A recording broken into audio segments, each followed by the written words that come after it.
Hey everyone, welcome back. Is your phone getting really hot after just a few minutes of playing FC Mobile or throttling down mid match? Here's the fix. First, remove your phone case while playing since cases trap heat and prevent it from escaping during graphic heavy matches. Next, go to your settings, go to storage and free up space by offloading unused apps. Since low storage forces the processor to work harder and generate more heat while loading match data.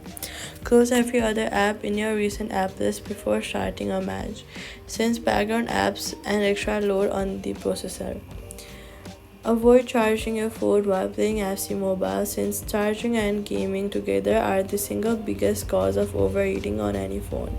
If overheating continues, take a 5-minute break between matches to let your device cool down naturally and check settings, general, and software update to make sure you're on current iOS since updates often include thermal management improvements. So all you've got to do is remove your case, free up storage, close background apps, don't charge while playing, and update iOS. Your phone stays cooler. That's it. Subscribe.